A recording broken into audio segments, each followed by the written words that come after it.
कहानी के पार्ट 2 में हमने देखा कि जब सब लोग डाइनिंग टेबल पर खाना खा रहे थे, ठीक उसी वक्त सुमेध सबसे कुछ कहना चाहता था। आखिर क्या कहना चाहता था सुमेध, ये जानेंगे इस पार्ट में। लेकिन उससे पहले बता दूं कि आज का लाइक टारगेट 100 है। पूरा होते ही अगला पार्ट आ जाएगा। तभी अचानक सुमेध बोलता है, पापा मैं सब लोगों से कुछ कहना चाहता हूँ। तो मास्टर जी बोले, हाँ बोलो।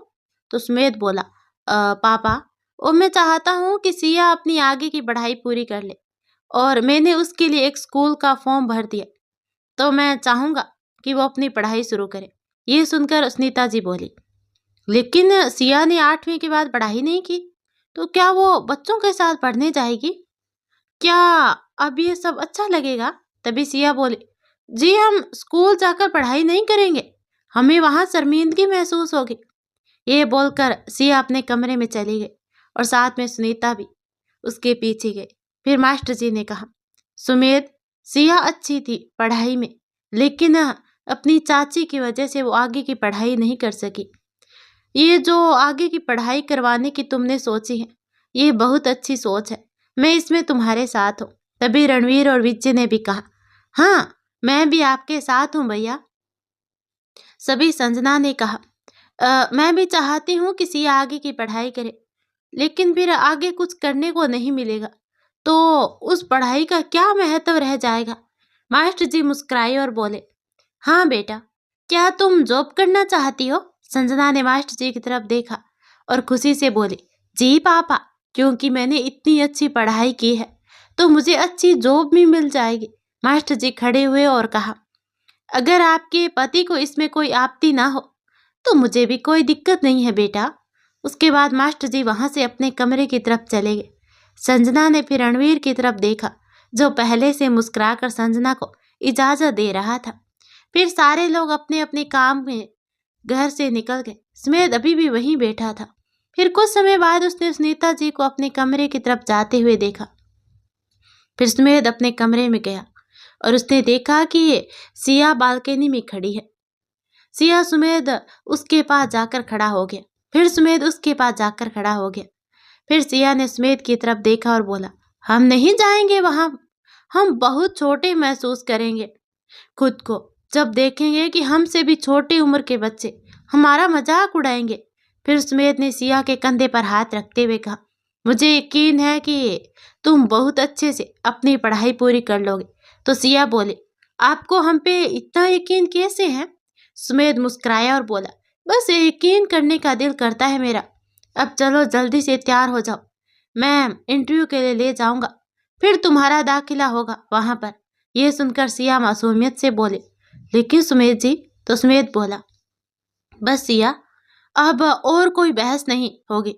उसके बाद सिया ने कुछ नहीं बोला, क्योंकि होटल में सुमेध का गुस्सा देखकर सिया उससे डरने लगी थी और अब वो सुमेध से ज्यादा बोलने भी नहीं लगी। फिर कुछ समय सुमेध के इंतजार करने के बाद सिया तैयार होकर उसके सामने आई। उतने में वहां सुनीता जी आई और बोले, तूने फिर इसको तैयार करवा दिया, ये बच्ची डर गई है अभी से ही, मैं मेरी बच्ची को उदास नहीं देख सकती। सुनीता जी को देखते ही सिया सुनीता जी के गले लग गई। सुनीता भी सिया को पकड़कर बैठ गई।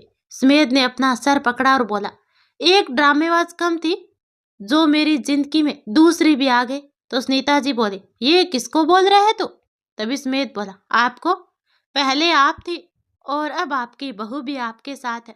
मैं जानता हूँ माँ कि आप सिया से बहुत प्यार करती है, लेकिन आप भी समझो वो लोगों के सामने उठने बैठने से डरती है। पढ़ाई उसका आत्मविश्वास बढ़ाएगी। फिर सुनीता जी को भी सुमेध की बात सही लगी और उसने फिर सिया को समझाया और सुमेध के साथ जाने को कहा। फिर सिया और सुमेध साथ में घर से निकल गए। फिर सुमेध रास्ते में जाते वक्त सिया से बोला, सिया वहां पर नर्वस नहीं होना और जब डर लगे तो मेरी तरफ देखना, मैं वहीं बैठा रहूंगा और जो भी पूछे उसका आराम से जवाब देना। ये सब सुनकर सिया धीमी आवाज में बोली, डर तो हमें आपसे ही लगता है, तो एक और डर को मिटाने के लिए दूसरा डर से सामना करना होगा हमें। लेकिन ये सुमेध को सुनाई नहीं दी। फिर दोनों स्कूल पहुंचे। वहां वहां सिया वहां के खेलते बच्चों की तरफ देखने लगी। तभी सुमेध उसके पास आया और बोला, चलो सिया। सिया सुमेध की तरफ देखने लगी। फिर वो बच्चों की तरफ देखने लगी। तो सुमेध बोला, सिया तुम इन सब चीज़ों के बारे में मत सोचो। और रही बात उम्र की, तो अभी सिर्फ 20 साल की हो तुम। अगर तुम्हारी जगह मैं होता तो मुझे शर्म आती, लेकिन फिर भी मैं ये करता क्योंकि ये बहुत ज़रूरी है। सिया फिर सुमेध को कुछ नहीं बोली और उसके साथ प्रिंसिपल के केबिन की तरफ चली गई। वहाँ का प्रिंसिपल सुमेध का मित्र था। सुमेध ने वहाँ जाकर बताया कि सिया उसकी पत्नी है और उसकी आगे की पढ़ाई किसी कारण से नहीं हो पाई थी। लो, अब वो आगे की पढ़ाई पूरी करना चाहती है। प्रिंसिपल बोले, हाँ क्यों नहीं, ये बहुत अच्छी बात है। फिर वहाँ के कुछ टीचर को बुलाकर प्रिंसिपल ने सिया का इंटरव्यू लिया। फिर सवाल जवाब देने के समय सिया डर गई और वो रुक गई। फिर उसने सुमेध की तरफ देखा जो उसे ही देख रहा था। फिर सिया ने सोचा कि सुमेध को उस पर बहुत विश्वास है और वह उस विश्वास पे खरी उतरने की पूरी कोशिश करेगी। पर उसके बाद सिया ने सारे सवालों के सही से जवाब दे दिए। फिर सिया सुमेध के पास आकर बैठ गई। तभी वहां जाती दो महिला शिक्षकों ने दोनों को साथ में देखकर कहा, ये देखो कैसे माता पिता है जो अपनी प्यारी सी फूल सी बच्ची को इतने बड़े लड़के के साथ शादी कर दी। ये सुमेध ने सुना, लेकिन उसने कुछ कहा नहीं और साथ में सिया ने भी सुना और सुमेध की तरफ देखने लगी। उसने महसूस किया कि सुमेध को भी बहुत कुछ सुनना पड़ता है इस रिश्ते की वजह से। फिर सामने से प्रिंसिपल आए और कहा, सुमेध तुम्हारी पत्नी का एडमिशन हो गया है, समझो। सारी टीचर ने सिया की तारीफ की और मैं तुम्हारी भी तारीफ करना चाहता हूँ कि तुम अपनी पत्नी को आगे बढ़ाने चाहते हो। बहुत अच्छी बात है दोस्त। तो सुमेध बोला, शुक्रिया भाई, अब हम चलते हैं। सिया और सुमेध दोनों बहुत खुश थे। सिया कार में बैठने के बाद सिर्फ सुमेध की तरफ देखे जा रही थी और मुस्कुरा रही थी। उसे प्रिंसिपल की बात बहुत अच्छी लग रही थी। सुमेध ने सिया को मुस्कुराता देख पूछा, क्या हुआ, तुम मुस्कुरा क्यों रही हो? तो सिया बोले, कुछ नहीं, बस आपके लिए इतना कुछ आप हमारे लिए इतना कुछ करे हैं उसके लिए धन्यवाद। आपको पता है, वहां इतने गुस्से में देखकर तो हम डर ही गए थे आपसे, लेकिन आप। तभी बीच में सुमेध ने टोकते हुए कहा, हाँ तभी मैं सोचूं कि तुम इतनी चुप कैसे हो। सिया ने मुंह बनाते हुए कहा, घर में किसी से भी पूछ लीजिए, मैं ज्यादा नहीं बोलती। फिर सुमेध मुस्कुराया और सिया की तरफ झुकते हुए नजदीक गया और सीट बेल्ट लगाया और वहीं ठहर कर बोला, फिर पक्का मेरे साथ कुछ और बात है, तभी तो सिर्फ मेरे सामने इतनी बातें करती हो, बाकियों के सामने नहीं। फिर सुमेध अपनी जगह पे वापस आ गया। सुमेध को इतना नजदीक पाकर सिया की तो सांसें अटक गई थी। फिर सिया ने कोई जवाब नहीं दिया और सुमेध मुस्कुराता हुआ गाड़ी स्टार्ट करके घर की तरफ चल दिया। सुमेध सिया को घर के पास छोड़ने के बाद हॉस्पिटल चला गया और सिया अंदर गई और फिर उसने बताया कि उसका एडमिशन हो गया है। ये सुनकर सुनीता जी और संजना और सुमन खुश हो गए थे। और उधर सुमेध प्रियंका के पास गया और उसके केबिन में जाते ही बोला, प्रियंका तुमने सिया के चाचा और चाची को क्यों बुलाया था? तुम क्यों सिया को नीचा दिखाना चाहती हो? प्रियंका घबराते हुए बोली, क्या बोल रही हो तुम? मैं क्यों सिया को? सुमेध उसके पास गया और उसके हाथों को जोर से पकड़ते हुए कहा, चुप, मैं सब जानता हूँ कि ये सब तुमने किया है। और अब असलियत बताओ, तुमने उस दिन होटल में भी जानबूझकर किया ये सब? ये सुनते ही प्रियंका गुस्से में सुमेध से हाथ छुड़ाते हुए उसके सीने से लग गई और बोलने लगी, हाँ हाँ सब मैंने किया है, लेकिन सिर्फ तुम्हारे लिए किया है मैंने। मैं कॉलेज से तुमसे प्यार करती हूँ, लेकिन पहले वो निधि ने तुम्हें छीन लिया। फिर जब वो मर गई तो मुझे लगा कि तुम मुझे मिल जाओगे, इसलिए मैंने शादी भी नहीं की, लेकिन फिर ये सिया ने तुम्हें छीन लिया। फिर सुमेध ने प्रियंका को अपने से दूर करते हुए कहा, हटो मुझसे दूर, मैंने तुम्हें दोस्त माना है और तुम? तो प्रियंका बोली, नहीं चाहिए दोस्ती मुझे, तुम चाहिए मुझे। वो लड़की को नीचा दिखाकर उसे वापस वहीं भेजना चाहती थी जहां से वो आई है। सुनते ही सुमेध ने प्रियंका को एक थप्पड़ मारा और कहा, कुछ भी हो जाए सिया से दूर रहना तुम, और मैं तुमसे प्यार नहीं करता, समझ लो तो अच्छा होगा। और अब मैं तुम्हारा ट्रांसफर दिल्ली के बड़े हॉस्पिटल में करवा दे रहा हूँ, वहीं अच्छे से रहना। ये सुनकर प्रियंका कुछ बोलना चाह रही थी, तभी सुमेध बीच में ही बोल पड़ा, मैं ये बात किसी से नहीं कहूंगा। और एक बात, अगर सिया मेरी जिंदगी में नहीं आती तो भी तुम मेरी जिंदगी में उस तरह से नहीं आ पाती, क्योंकि मैंने कभी भी उस तरह से तुम्हें नहीं देखा। फिर प्रियंका ने अपना सिर नीचे किया और बैठ गई। फिर वहां से सुमेध निकला और अपना फोन किसी को कॉल करने के लिए निकाला। उसने देखा कि कॉल सिया को लगा हुआ है। फिर सुमेध ने धीरे धीरे फोन को कान के पास लगाया और हेलो बोला। तो सामने से सिया का जवाब आया, हेलो। तो सुमेध बोला, तुमने सब सुन लिया, लेकिन किसी को कुछ मत बताना, मैं घर आकर बात करूंगा।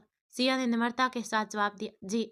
सिया को फोन गलती से लग गया था जब प्रियंका सुमेध के सीने से लगी थी, और उसके बाद की हुई बातें सिया ने सुन ली थी। देखते देखते शाम हुई, सब घर पहुंचे। सुमेध भी घर गया और अपने कमरे में गया फ्रेश होने के लिए और कपड़े बदलने लगा। कुछ समय के बाद सब लोग वहां खाने के टेबल पर आए और खाने के लिए बैठ गए। फिर संजना और सिया और सुनीता ने सबको खाना परोसा। फिर सबने खाना खाया और खाना खाने के बाद सब एक साथ हॉल में बैठे थे। सिया सबके लिए कुछ मीठा लेकर आई और सबको दिया। सबको देने के बाद वो सुमेध की तरफ भी हाथ बढ़ाते हुए दूर से बोली, लीजिए। सिया का ऐसे रूढ़ तरीके को देखकर सब सिया की तरफ देखने लगी। फिर सिया को यह एहसास हुआ कि उसके बोलने का तरीका अलग था और सब उसे ही देख रहे हैं। फिर वो चुपचाप सर झुकाए खुद भी रिद्धि के पास आकर बैठ गए। तब विजय बोला, इसे पता है रणवीर भैया, शादी के बाद बीवी की सुननी पड़ती है, चाहे बाकी लोग आपकी कितनी भी सुनते हो। तो रणवीर बोला, हाँ सही बोल रहे हो। तभी सोनम बोली, एकदम झूठ। सब बातों से सुमेध समझ गया कि ये ताने उसी के लिए है। फिर वो मास्टर जी की तरफ देखते हुए कहा, देखो पापा, कैसे दोनों आपको ताने मारे हैं, आपकी और माँ के प्रेम को डर बता रहे हैं। तो विजय हिचकिचाते हुए बोला, अरे नहीं नहीं पापा, मैं आपको क्यों बोलूंगा, कुछ भी बोल रहे हो भैया। तभी सुमेध बोला, और किसको बोलेगा तू, यहाँ सब पापा की ही बातें सुनते हैं और मानते हैं, तो उन्हीं को ताने दिए जा रहे हैं। सब लोग बैठकर खुशी मना रहे थे। सुमेध भी अब खुश था।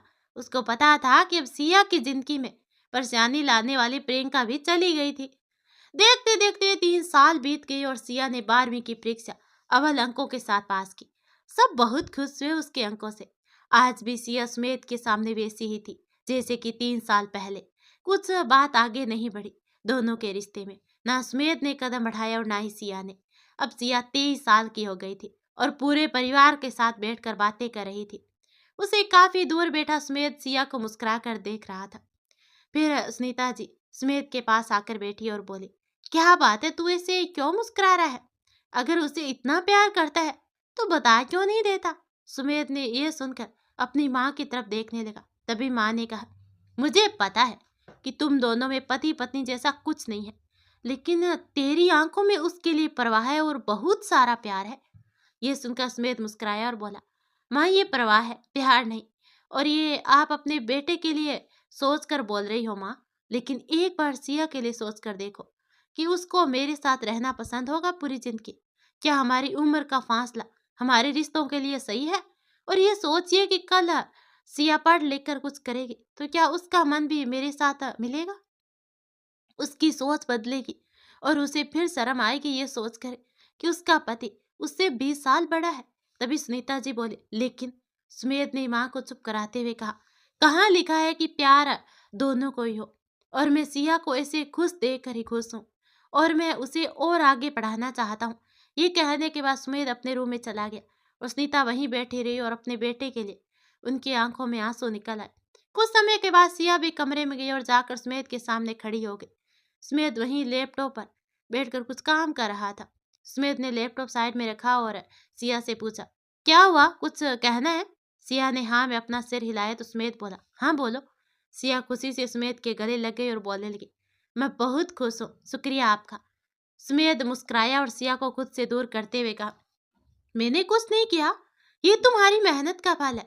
तभी कुछ टाइम की खामोशी के बाद सुमेध फिर बोला, मैंने तुम्हारा फॉर्म इंजीनियरिंग कॉलेज पुणे में भरा है, कुछ दिन के बाद उसकी परीक्षा है, जाओ उसकी तैयारी करो। तो सिया बोली, लेकिन मैं। तभी सुमेध थोड़ी ऊंची आवाज में बोला, क्या हुआ, आगे कुछ नहीं करना तुम्हें?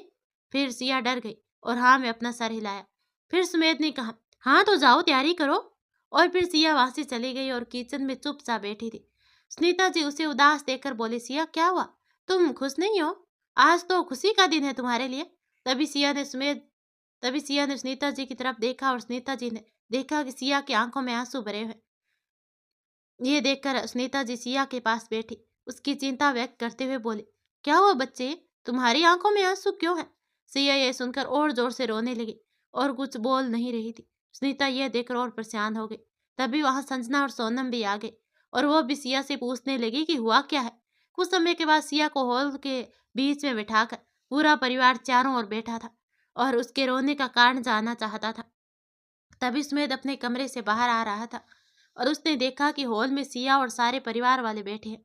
तभी सुमेध वहां जाकर बोला, माँ पापा आप लोग यहाँ इसे क्या करे हैं और सिया तुम रो क्यों रही हो।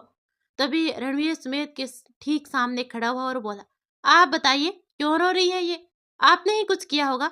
सुमेध चौंकते हुए बोला, मेरी वजह से? लेकिन मैंने क्या किया है?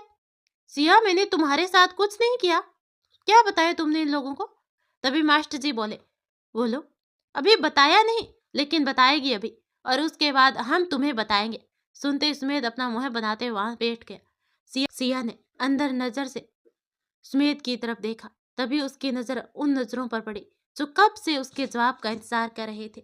फिर सिया ने अपने मुंह खोला, ये हमारा एडमिशन पुणे करवाना चाहते हैं और हम आप सबके बिना कैसे रहेंगे, माँ हमें नहीं जाना। फिर पूरा परिवार सिया की तरफ से नजरें हटाकर सुमेध की तरफ देखने लगे और सबको ऐसे देखता देख सुमेध बोला, हाँ तो उसमें तुम्हारी भलाई है और क्या तुम कुछ करना नहीं चाहती हो। तो सिया बोले, हम यहाँ बिहार में भी एडमिशन करवा सकते हैं और उसके लिए आप हमें इतना दूर क्यों भेज रहे हैं।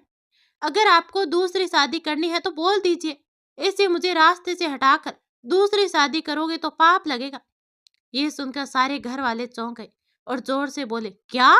तभी मास्टर जी बोले, नालायक, दूसरी शादी करना चाहता है तू, पहले तो एक भी नहीं करना चाहता था। सारे परिवार वाले साथ में बोले, हाँ।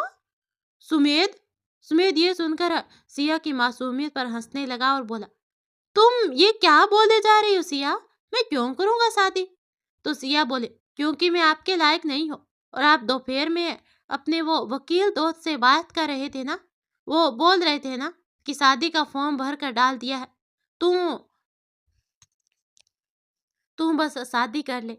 ये सुनते ही फिर सारा परिवार सुमेध की तरफ गुस्से से देखने लगा। तो सुमेध बोला, क्या आप लोग मुझे ऐसे क्यों देखे जा रहे हो। मैंने राजीव को बताया था कि हमारी और सिया की शादी लीगल तरीके से नहीं हुई है, तो इसलिए हमने शादी के लिए फॉर्म भर दिया। फिर पूरा परिवार समझा और मुस्कुरा कर ये सब एक दूसरे से बोले, अरे गलत फहमी थी ये तो। फिर सिया ने सुमेध से कहा, फिर आपने ये क्यों कहा कि उसकी कोई जरूरत नहीं है, मुझे शादी नहीं करनी क्योंकि अब कोई मतलब नहीं बनता उसका। तो सुमेध बोला, क्योंकि पुणे में पढ़ाई के बाद तुम्हें जीने के लिए कोई सहारे की जरूरत नहीं पड़ेगी और मैंने तुमसे शादी एक मजबूरी में आकर की थी, वो मजबूरी खत्म हो जाएगी, फिर तुम अपनी जिंदगी की नई शुरुआत करना और मैं। तभी सिया बोले, और मैं क्या, क्या मतलब है आपका। ये देखकर पूरा परिवार चुपचाप खड़ा और सुनीता जी की आंखों से आंसू बह रहे थे, लेकिन पूरे परिवार में से एक भी इंसान बीच में नहीं आया और कुछ नहीं बोला। फिर सुमेध सिया को बिना जवाब दिए अपने कमरे में चला गया। फिर सिया वहीं बैठ गई और अपने परिवार की तरफ एक उम्मीद से देखने लगी, लेकिन परिवार वाले एक एक करके वहां से चले गए। अंत में मास्टर जी और सुनीता जी भी अपने कमरे में चले गए। पूरे घर का माहौल बिल्कुल बिगड़ गया था। खाना भी किसी ने भी नहीं खाया था। कुछ समय के बाद सुमेध बाहर आया और सबके लिए खाना लेकर घर आया और उसके बाद एक एक करके सबके कमरे में खाना पहुंचाया और फिर अपने और सिया के लिए खाना लेकर कमरे में गया और बोला, सिया खाना खा लो। तो सिया बोली, हमें भूख नहीं है। फिर सुमेध ने खाना बेड पे रखा और सिया की तरफ देखते हुए फिर से कहा, खाना खा लो सिया। सिया ने सुमेध की तरफ मुंह फेर लिया और नाराजगी से कहा, नहीं हमें नहीं खाना, हमें भूख नहीं है। सुमेध ने गहरी सांस ली और सिया के नजदीक जाकर बैठ गया। सिया ने सुमेध की तरफ फिर नहीं देखा। फिर सुमेध सिया की तरफ देखकर बोला, अगर तुम बाहर जाओगे और अच्छे से पढ़ाई करोगे तो मैं बहुत गर्व महसूस करूंगा और मेरा परिवार भी। सिया नाराजगी भरी नजरों से सुमेध की तरफ देखकर खड़ी हो गई और बोली, ये हमारा भी परिवार है, समझे आप। ये कहने के बाद सिया की आंखों से आंसू आ गए और वो रोने लगी। उसे रोता देख सुमेध भी खड़ा हो गया और सिया के हाथों को पकड़ते हुए बोला, क्या हुआ सिया, तुम रो क्यों रही हो। ये सब मैं तुम्हारी खुशी के लिए कर रहा हूँ, तुम अपनी जिंदगी की नई शुरुआत करना। फिर सिया सुमेध से हाथ छुड़ाते हुए सुमेध के सीने से जा लगी और बोलने लगी, क्यों आप हमें हमारे परिवार से दूर करना चाहते हैं। ये सुनकर सुमेध उसे अपने से दूर करने और समझाने के लिए अपना हाथ आगे बढ़ाने लगा। तभी सिया ने कहा, आप क्यों हमें खुद से दूर करना चाहते हैं, हमें माँ ने बताया कि आप चाहते हैं कि हम पढ़ लिख कर कुछ करें और आपसे अलग अपनी जिंदगी की नई शुरुआत करें। ये सुनकर सुमेध का हाथ जहाँ था वहीं रुक गया। फिर सिया सुमेध से दूर हुई और सुमेध की तरफ देखने लगी। फिर सुमेध ने फिर से गहरी सांस ली और धीमी आवाज में बोले, ये माँ भी ना। तो सिया बोले, आप क्यों खुद से हमें अलग करना चाहते हैं? ये सुनकर सुमेध ने बोलना चाहा कि सिया ऐसी कोई। इतने में सिया नजदीक आई और सुमेध के होठों पर उंगली रखते हुए कहा, जितना पूछा गया हो उतना ही जवाब सुना जाएगा, और यदि आप हमें और समझाना चाहते हैं तो बता देते हैं कि हम नहीं समझना चाहते अब कुछ भी। ये सब सुनकर सुमेध चुपचाप सिया की तरफ देख रहा था और बस उसे देखे जा रहा था। फिर सिया ने कहा कि हमें ये पढ़ाई आपसे दूर होकर करनी पड़ेगी, तो हमें आगे नहीं बढ़ना। हम आपके साथ रहना चाहते हैं।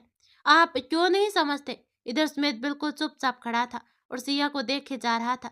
सिया इसे सुमेध को खड़े देखकर फिर गुस्से से बोली, क्या हुआ? कुछ बोलिएगा नहीं?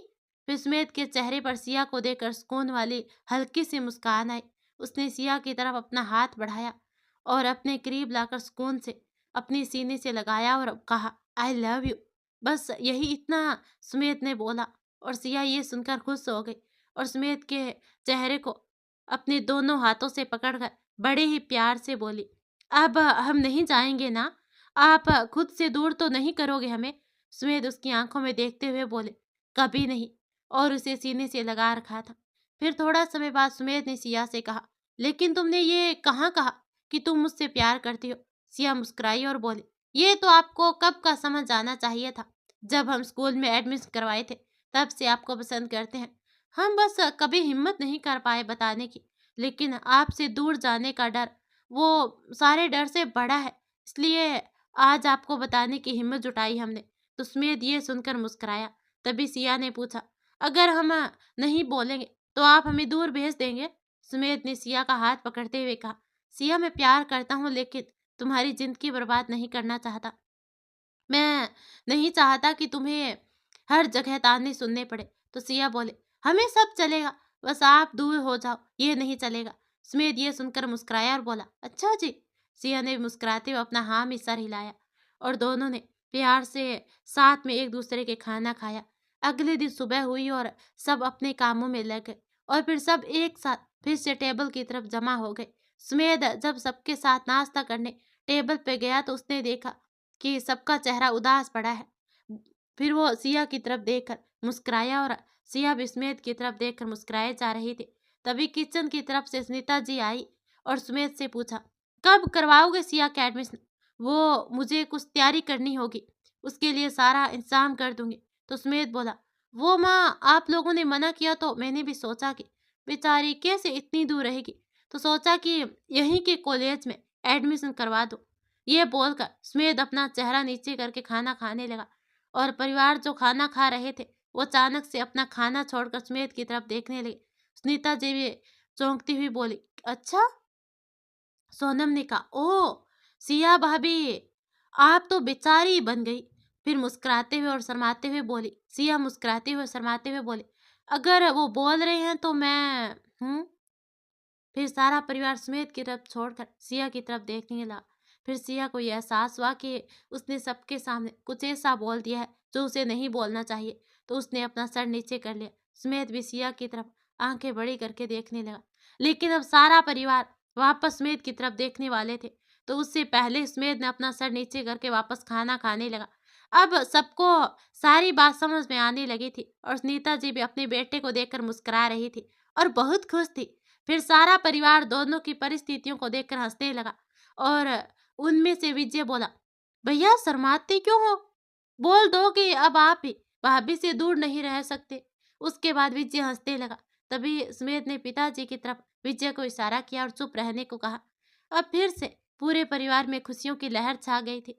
फिर खाना खाने के बाद मास्टर जी स्कूल चले गए और बाकी लोग अपने अपने काम में चले गए। सुनीता जी ने अपनी तीनों बहुओं को बुलाया और कहा, आज खरीदारी करने जाना है, तो तुम सब तैयार हो जाओ।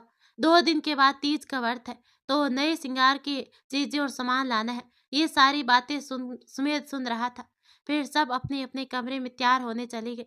सुमेध भी अपने कमरे में गया और उसने देखा कि सिया तैयार हो रही है। फिर सुमेध सिया के पीछे कांच के सामने खड़ा हुआ और उसके चेहरे पर उड़ते बालों को समेट कर पीछे करते हुए बोला, बहुत खूबसूरत लग रही हो। सिया भी मुस्कुराते हुए पीछे मुड़ी और धन्यवाद बोले। फिर उसने सुमेध के गले में अपने दोनों हाथ डालते हुए बोले, इतनी मेहनत से हम तैयार आप ही के लिए हो रहे थे। सुमेध भी रोमांटिक अंदाज में और सिया को अपनी बाहों में लेते हुए बोला, अच्छा जी।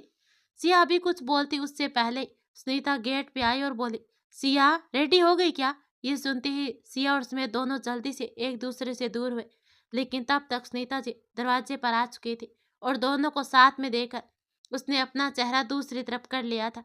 फिर जल्दी से सिया भागते हुए सुनीता जी के पास गई और बोली, हाँ माँ हम तैयार हैं, चलिए। फिर जैसे ही सब तैयार होकर दरवाजे पर पहुंचे, वहां सुमेध खड़ा था। यह देखकर सुनीता जी बोले, सुमेध तुम कहाँ जा रहे हो? तो सुमेध बोला, मैं वो एक दोस्त से मिलने जा रहा था। आप कहो तो मैं छोड़ दूंगा मार्केट तक। तो सुनीता जी मुस्कुराई और बोले, नहीं नहीं, तुम्हें तकलीफ होगी। सुमेध माँ के सामने आया और बोला, वैसे तो आप सब समझती हो, लेकिन फिर भी मैं आपको बता दूं कि आपके लिए कुछ तकलीफ नहीं होगी कभी। सुनीता को बेटे पर बहुत गर्व था। फिर वो मुस्कुराते ही गाड़ी में बैठ गई। फिर सिया और साथ में संजना और सोनम भी बैठ गए। फिर सबको सुमेध मार्केट छोड़ता हुआ अपने दोस्त के पास चला गया। शाम हो गई थी, सारे मर्द घर आ चुके थे, लेकिन कोई भी औरत घर पर नहीं थी। आज खाना भी नहीं बना था, क्योंकि सबको बाजार में बहुत समय लग गया था। यहाँ सारे मर्दों ने सोचा कि क्यों ना आज सब अपनी पत्नियों के लिए खाना बनाए। सारे लोग अपनी अपनी पत्नियों के लिए खाना बनाने में किचन में गए। रिद्धि किचन में आई और ये सब देखकर बोले, मेरे लिए और दादी के लिए खाना कौन बनाएगा? विजय मजाक करता हुआ बोला, कोई नहीं। मास्टर जी विजय को डांट लगाते हुए बोले, मैं बनाऊंगा अपनी परी के लिए खाना, लेकिन एक मदद करनी है तुमको। ये सुनकर रिद्धि बोले, लेकिन पापा क्या मदद चाहिए आपको? तभी मास्टर जी बोले, सबसे पूछते रहो फोन पर, उनके आने से पहले हमें उनके आने का पता चल जाना चाहिए। अब सबने अपनी पत्नियों के लिए खाना बना लिया और साफ सफाई भी बहुत करनी पड़ी, क्योंकि सबने किचन का हाल बेहाल कर दिया था। कुछ समय के बाद सारी औरतें घर आई और उन लोगों ने देखा कि सारे घर के मर्द उनका स्वागत करने के लिए दरवाजे पर खड़े हैं। पहले तो सबने माफी मांगते हुए कहा, माफ कीजिएगा हमें लेट हो गया, लेकिन अभी फटाफट हम मिलकर खाना बना देते हैं। और ये कहते ही सब घर के अंदर आए और देखा कि खाने के टेबल पर खाना सजा हुआ है। सबने अपनी पत्नियों के हाथों से सामान लिया और खाने के टेबल पर बिठाते हुए कहा, जो हमारी सारी जरूरतों का ख्याल रखता हो उसके लिए एक दिन तो बनता ही है। और सबने खाना खिलाया और खुद भी साथ में खाना खाया।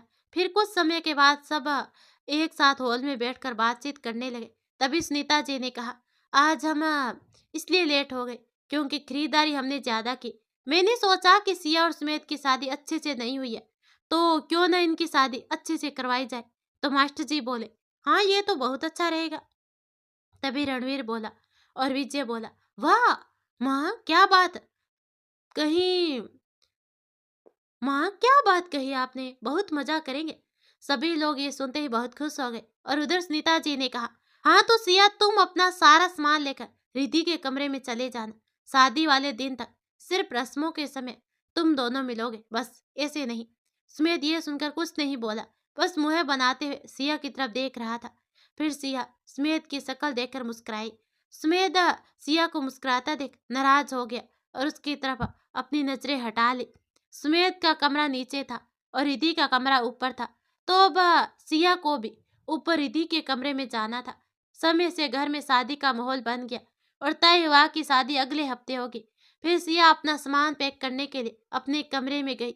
वहां सुमेध लैपटॉप पे कुछ कर रहा था। तभी सिया उसके पास गई और बोली, सुनिए। सुमेध ने बड़े प्यार से सिया की तरफ देखा। तो फिर सिया ने कहा, बैग पैक करना है तो तो क्या आप अलमारी के ऊपर से बैग निकाल देंगे? हमारा हाथ नहीं पहुंच रहा। सुमेध फिर लैपटॉप की तरफ देखने लगा और बोला, खुद उतार लो, मैं तुम्हारी कोई मदद नहीं करूंगा। सिया ने फिर चुपचाप अपना बैग निकालने की कोशिश की, लेकिन सिया का हाथ वहां तक नहीं पहुंच रहा था। फिर सिया ने देखा कि सुमेध उसके पीछे खड़ा होकर बैग को नीचे उतार दिया और फिर वहीं अलमारी पे हाथ रखकर सिया को घेरते हुए बोला, सिया क्या तुम यहाँ नहीं रुक सकती? अब बिना तुम्हें देखे मेरी सुबह सुबह नहीं लगती। और तुम्हारा इस कमरे में होना मुझे बहुत पसंद है। सिया वहां अपने नजरें नीचे करके शर्मा रहे थे। फिर सुमेध बोला, बस तुम लोगों का तो यही है, कुछ भी बोलो तो शर्माने लग जाती हो। जाओ और चुपचाप से माँ को कह दो कि तुम कहीं नहीं जाओगे, यही मेरे कमरे में रहोगे, समझी? सिया ने फिर बोला, अच्छा जी, अगर इतनी हिम्मत है तो आप ही जाकर बोल दो ना। फिर सिया ये बोलते हुए सुमेध का हाथ अपने सामने से हटाया और सामान बैग में रखने लगी। फिर सुमेध वहीं खड़ा देखता रहा और सिया सारा सामान लेकर कमरे से चली गई। अब सुमेध को सिया के बिना उसका कमरा उसे काटने को दौड़ता है। सुमेध एक ही रात में परेशान हो गया और चुपके से रिद्धि के कमरे तक चला गया। यहाँ जाते ही उसने देखा कि रिद्धि सो रही है और सिया वहां नहीं है। फिर सुमेध उसे ढूंढता ढूंढता छत पे गया। उसने देखा कि सिया वहां साइड में बैठकर पूरा शहर देख रही है। फिर सुमेध भी वहां गया और बोला, पूरा शहर रात को घूमने का मन किया क्या? तो सिया पीछे मुड़ी और मुस्कुराई और सुमेध की तरफ अपना हाथ बढ़ाया। सुमेध ने भी हल्की सी मुस्कान के साथ उसका हाथ थामा और उसके सामने बैठ गया। फिर सिया ने सुमेध के कंधे पे अपना सर रखा और उसके हाथों में अपना हाथ और सामने देखकर कहने लगी, इस दुनिया के किसी कोने में पड़ी थी, तब मालूम नहीं था कि मेरी किस्मत इतनी अच्छी है कि आप हमें मिलेंगे। मुझे बहुत अच्छा लगता है आपका साथ, और इतना प्यारा परिवार मिला सिर्फ आपकी वजह से, धन्यवाद। उसके बाद वो सुमेध के चेहरे की तरफ देखने लगी, जो कि बहुत पहले से ही सिया की तरफ बड़े प्यार से देख रहा था। फिर सुमेध ने कहा, और मैं कितना लकी हूँ, ये तुम्हें नहीं पता। इस अधूरे इंसान को पूरा किया है तुमने। फिर दोनों वहां एक दूसरे के सीने से लग कर बैठ गए। अगले दिन सुबह हुई और सुमेध की नींद खुली। उसने देखा कि सिया उसके बाहों में उसके सीने पर अपना सर रखकर सो रही थी। फिर सुमेध उसको सोता देख मुस्कुराया और उसके चेहरे पर एक बालों का लट जो बार बार सिया को परेशान कर रहा था उसको हटाया। उसी भी सिया की नींद खुल गई। उसने देखा कि सुमेध सामने है। पहले तो वो सुमेध को वहां नजरों के सामने देखकर खुश हुई, लेकिन फिर याद आया कि परिवार वाले क्या बोलेंगे, इसलिए वो घबरा गई और सुमेध को बोली कि आप नीचे जाइए, हम थोड़ी देर बाद आ जाएंगे। सुमेध ने कहा ठीक है बोलकर जाने लगा। तभी सिया ने फिर रोका और बोली, हम जाते हैं और फिर बाद में आप आइएगा, और अगर कोई पूछे तो बोल दीजिएगा कि छत पे टहलने गए थे। तो सुमेध बोला, ठीक है जैसा तुम कहो। सिया फटाफट वहां से भागने लगी। तभी सुमेध ने उसका हाथ पकड़ लिया और बोला, पूरा दिन कैसे बीतेगा यार, अब बिना मिले एक बार गले तो मिलती जाओ। सिया मुस्कुराई और हाथ छुड़ाते हुए वहां से नीचे आई और छिपते छिपाते रिद्धि के कमरे में चली गई। अभी रिद्धि नींद से जगी नहीं थी, इसलिए सिया भी वहां जाकर सो गई। सब सुबह उठे और घर में सुबह सुबह हलचल मची थी। सारे लोग अपने कपड़ों और गहनों में व्यस्त थे। सुमेध नीचे आया और उसने देखा कि सब खुद में व्यस्त है, कि उसमें तो वैसे भी किसी का ध्यान नहीं जाएगा। वो मुस्कुराते हुए अपने कमरे की तरफ जाने लगा। तभी बीच में रणवीर मिला और बोला, भैया कल रात मैं पानी पीने जा रहा था तो छत का दरवाजा खुला था। ये सुनकर सुमेध बोला, हाँ तो? तभी रणवीर बोला, हाँ तो कुछ नहीं, खुला रह गया होगा। तो सुमेध बोला, तू ऑफिस नहीं जाएगा? तभी रणवीर बोला, नहीं, आपकी शादी तक हम लोगों ने छुट्टी ले ली। पीछे से विजय भी आया और बोला, हाँ, और आप दोनों पे नजर भी रखना है, माँ ने कहा है। सुमेध गुस्से में दोनों की तरफ देखते हुए अपने कमरे में चला गया। तो विजय बोला, "अ, भैया तो गुस्सा क्यों हो गए?" तभी रणवीर मुस्कुराते हुए बोला, कुछ नहीं, बस तू ऑफिस नहीं गया ना, इसीलिए। अब पूरा दिन शादी की तैयारियों में और तीज की तैयारियों में बीत गया। रात के 3 बज रहे थे और सुमेध फिर सिया से मिलने रिधि के कमरे में चला गया। लेकिन अगले दिन तीज होने के कारण रात के 3 बजे वहां पर सिया को बुलाने सुनीता जी चली गई और सुमेध को बाथरूम में छिपना पड़ा। सुनीता सिया को सरगही के लिए अपने साथ ले गई। उसके बाद रिधि की भी नींद खुल गई और वो बाथरूम जाने लगी तो अंदर से सुमेध निकला और रिधि डर गई और सुमेध को देखने लगी। तो सुमेध बोला, मेरा बाथरूम का नल खराब हो गया था, इसीलिए यहाँ आ गया मैं। तभी रिधि तभी रिधि अचंभित होकर बोली, इस समय? तो सुमेध बोला, क्यों, बाथरूम पूछ कर लगती है क्या? इतना कहते सुमेध वहां से अपने कमरे में चला गया। अगले दिन सुबह सुबह सारे मर्द उठे और घर का सारा काम किया और अपनी पत्नियों को आराम करने को कहा। शाम हुई और फिर सब तैयार होकर तीज व्रत का पूजन किया और अपने अपने पति को प्रणाम किया। फिर सब अपनी पत्नियों के साथ बैठकर बातें करने लगे। सिया भी सुमेध के लिए व्रत रखी थी और वो दोनों भी ये दिन साथ बैठने की छूट मिल गई थी। सिया ने वही पड़ा मिठाई उठाया और सुमेध को खिलाने लगी, तो सुमेध ने खाने से मना कर दिया। तभी रिद्धि भी वहां पर बैठ गई और दोनों को देख रही थी। फिर बोली, भाभी मुझे लगता है भैया ने भी तीज का व्रत रखा है, क्योंकि सुबह से मैंने इन्हें कुछ खाते हुए नहीं देखा। ये कहने के बाद रिद्धि वहां से चली गई। फिर सिया ने सुमेध की तरफ बड़े ही प्यार से देखा।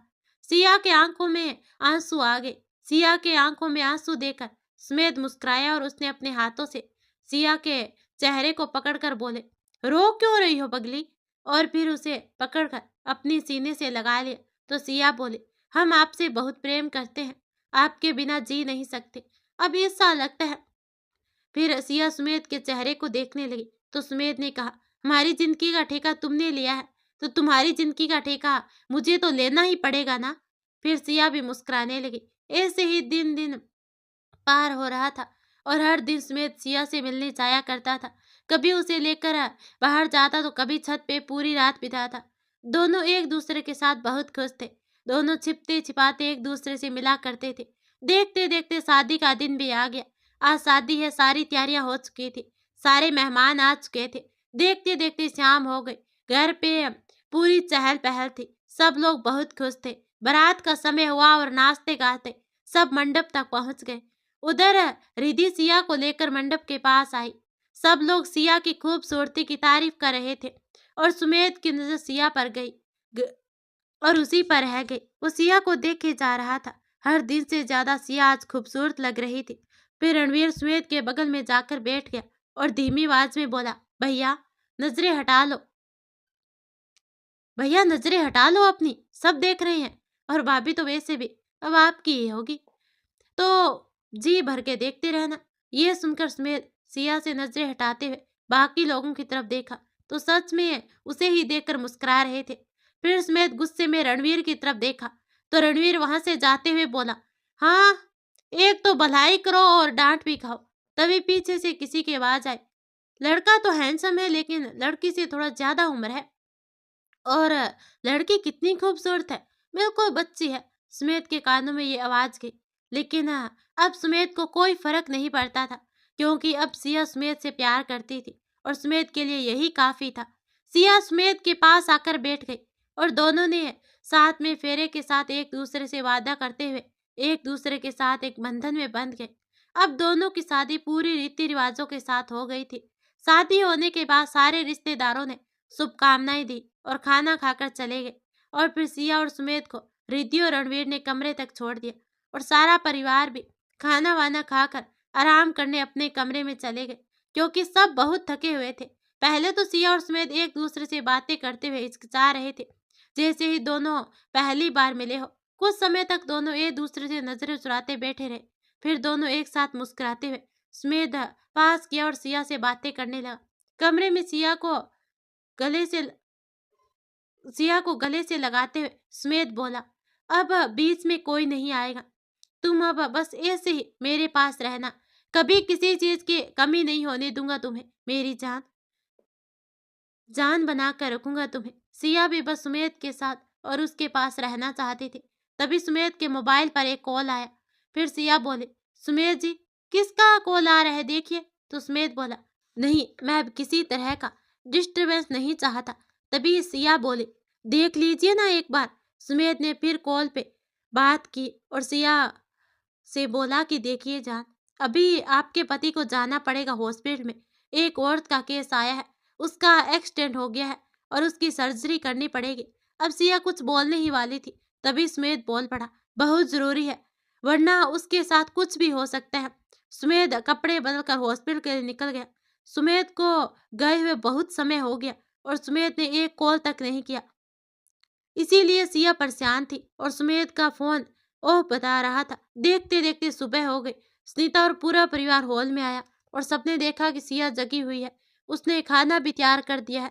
तभी सुनीता जी बोली, सिया तुम जाग चुकी हो? तो सिया बोली, जी जी मैं सोई ही नहीं। नहीं, क्योंकि उसने सारी बातें सारे परिवार को बताई। अब सिया के साथ सारा परिवार भी परेशान हो गया था। तभी मास्टर जी बोले, रणवीर तुम अभी हॉस्पिटल जाओ। तो रणवीर सुमेध का पता करने के लिए हॉस्पिटल के लिए निकल गया। अब सबको रणवीर का इंतजार था। 1 घंटे के बाद रणवीर आया और उसे देखकर पूरा परिवार उसके पास गया। सुनीता जी ने पूछना शुरू किया कि कहाँ है सुमेध? क्या बोला उसने? फोन की बैटरी खत्म हो गई होगी ना? तभी रणवीर बोला, नहीं माँ, भैया हॉस्पिटल पहुंचे ही नहीं है। अब आखिर कहाँ गायब हो गया था सुमेध? क्या घटना हुई थी उसके साथ उस रात? ये जानने के लिए अगला पार्ट जरूर देखना। धन्यवाद।